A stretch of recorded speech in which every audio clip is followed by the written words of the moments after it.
सुप्रभात बच्चों, online class में आपका स्वागत है। मैं Anita Chaudhary Fortune International School से। तो बच्चों, हम हिंदी का 8 चैप्टर पढ़ रहे थे, सुभद्रा कुमारी चौहान। इसके हमने 14 पद पढ़ लिए थे। आज इसके जो आगे के पद हैं वो पढ़ेंगे। जिसका 15 पद है, तो भी रानी मार काट कर चलती बनी सन्ने के पार, किंतु सामने नाला आया था वह संकट विषम अपार। घोड़ा अड़ा नया घोड़ा था, इतने में आ गए सवार। रानी एक शत्रु बहु तेरे, होने लगे वार पर वार। घायल होकर गिरी सिंहनी, उसे वीर गति पानी थी। बूंदेले हर बोलू के मुँह है, हमने सुनी कहानी थी।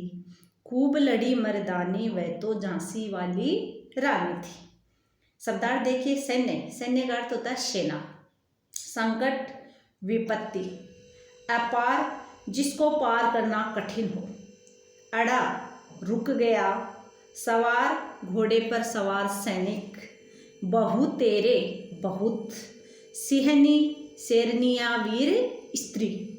तो कवयित्री कहती है कि तो भी रानी मार काट कर चलती बनी सैन्य के पार, किंतु सामने नाला आया था वह संकट विषम अपार।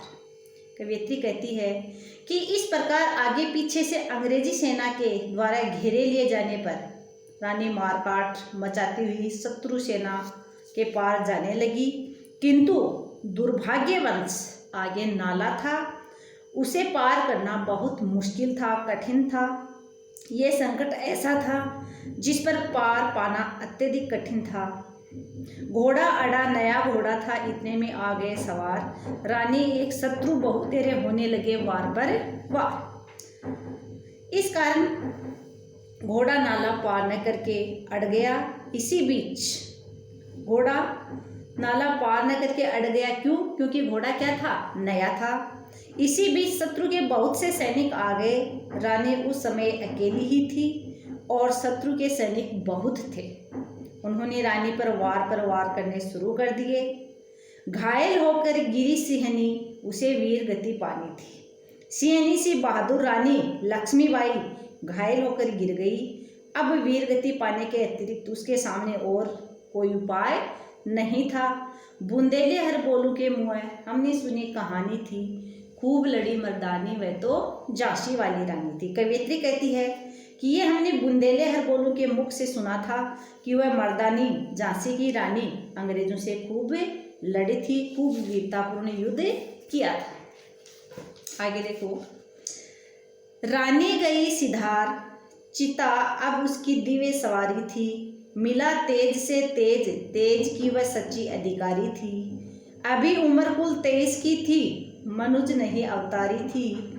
हमको जीवित करने आई, बन स्वतंत्रता नारी थी। दिखा गई पथ सिखा गई, हमको जो सीख सिखानी थी। बूंदेले हर बोलू के मुँह है, हमने सुनी कहानी थी। खूब लड़ी मर्दानी, वह तो झांसी वाली रानी थी। सिधारना मृत्यु होना, दिव्य अलौकिक, तेज चमक, मनुज का अर्थ होता है मनुष्य, अवतार का अर्थ होता है महान आत्मा या दिव्य शक्ति। जीवित करना, उत्साहित करना, पथ मार्ग, और सीख का अर्थ होता है शिक्षा। तो देखो, रानी गई सीधा, चिता अब उसकी दिव्य सवारी थी। मिला तेज से तेज, तेज की वह सच्ची अधिकारी थी। कवयित्री कहती है कि रानी वहीं पर स्वर्ग सिधार गई। उस समय उसके बलिदानी शरीर की दिव्य सवारी चिता थी, अर्थात चिता पर सवार होकर उसका दिव्य रूप विलीन हो गया। इस प्रकार से उसका तेजस्वी रूप ईश्वर के तेज अंश में मिल गया। वस्तुतः वह तेजस्वी कहलाने की अधिकारी थी। उसने शत्रु दल के साथ लड़ते हुए वीरता एवं निडरता का परिचय दिया है। अभी उम्र कुल 23 की थी, मनुज नहीं अवतारी थी। हमको जीवित करने आई, वह स्वतंत्रता नारी थी।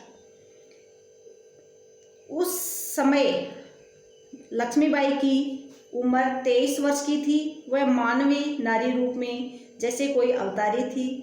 वह अपने बहादुरी भरे कार्य से हमें स्वतंत्रता या हमें स्वतंत्र करने वाली नारी थी, अर्थात उसने हमें भारतीयों में जागृति ला दी, हमें वीरतापूर्ण अंग्रेजों से लड़ने की उसने प्रेरणा दी है। बुंदेले हर बोलू के मुँह हमने सुनी कहानी थी, खूब लड़ी मर्दानी वह तो झांसी वाली रानी थी। उस समय इसी तरह की प्रेरणा की सबसे अधिक आवश्यकता थी और ये कार्य रानी ने भली प्रकार दिखाया। कवियत्री कहती है, रानी संबंधी जानकारी हमने बुंदेले हर बोलू के मुख से प्राप्त हुई है। वह मर्दानी थी, झांसी की रानी, पुरुषों की बातें अंग्रेजों से खूब युद्ध किया था उन्होंने। आगे देखो, लास्ट पद है, जाओ रानी याद रखेंगे हम कृतज्ञ भारतवासी, ये तेरा बलिदान जगाएगा स्वतंत्रता अविनाशी। होवे चुप इतिहास लगे सच्चाई को चाहे फांसी, हो मदमाती विजय मिटा दे गोलू से चाहे झांसी। तेरा स्मारक तू ही होगी, तू खुद अमिट निशानी थी। बूंदेले हर बोलू के मुँह है हमने सुनी कहानी थी, खूब लड़ी मर्दानी वह तो झांसी वाली रानी थी। कृतज्ञ किए हुए उपकारों को मानने वाला, बलिदान शहादत, अविनाशी अमर, मदमाती मस्त बना देने वाली, स्मारक याद दिलाने वाला माध्यम या यादगार, अमिट न मिटने वाला, निशानी यानी पहचान या चिन्ह। तो रानी कहती है इसमें देखो कवियत्री, जाओ रानी याद रखेंगे हम कृतज्ञ भारतवासी, ये तेरा बलिदान जगाएगा स्वतंत्रता अविनाशी। कवियत्री कहती है कि रानी लक्ष्मीबाई इस लोक से या इस संसार से जा चुकी है, लेकिन उसके महान उपकार को हम भारतवासी याद रखेंगे। हम उसके प्रति आभारी हैं, उसने अपने प्राण देकर हमें भारतवासियों का उपकार किया है।